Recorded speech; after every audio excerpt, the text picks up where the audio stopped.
The problem of the day is how long would it take to accelerate from 10 meters per second to 20 meters per second if your acceleration is 1 meter per second squared? So what are the givens here in the problem today?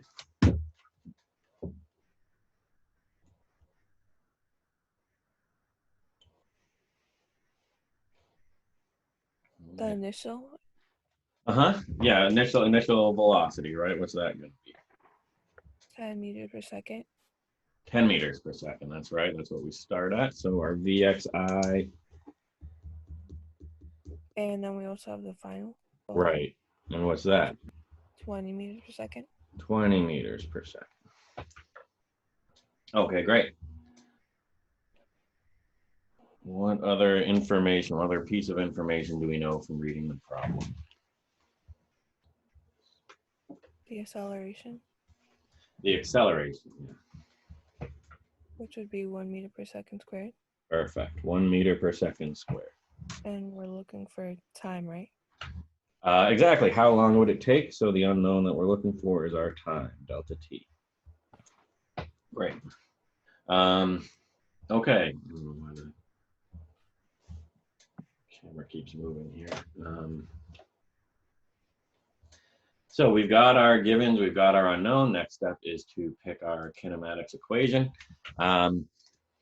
Which would be the right equation to pick if we have Vxi, Vxf, Ax, and a delta t? The last one. Let's see. I don't know about the last one, right? Because the last one's got a delta x in there, but we don't have delta x anywhere over here. And we've got delta t over here, right? But delta t is not in the last one. Will be the second one. Second one looks a little better, right?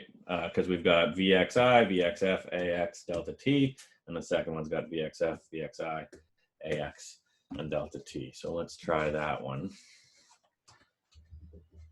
Final velocity equals initial velocity plus acceleration times time.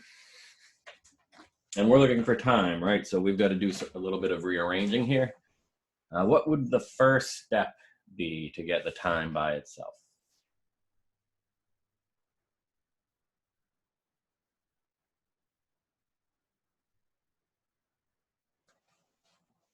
Remember, we want to get the term that has our unknown in it by itself first. Subtract. Yeah, that's right. What do we subtract? The what do you call that again? The initial velocity. Okay, yeah. Right, Vxi is our initial velocity. That's what we want to subtract, because now on this side we have Vxi minus Vxi, right? That cancels away and makes 0, which will leave this term by itself over here. So now we subtract it on this side as well, so that we have final minus initial equals acceleration times time. All right, and I think most of you will know what the other step we need to do to get time by itself is, right? What's the other thing we need to do? The last step.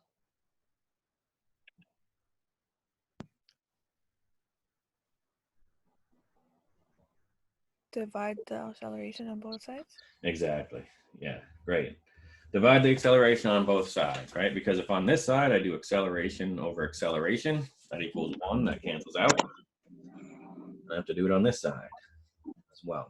So if I rewrite that, I get for my time, final velocity minus initial velocity over acceleration.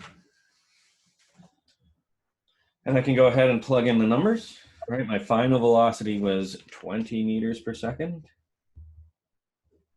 Minus my initial velocity was 10 meters per second.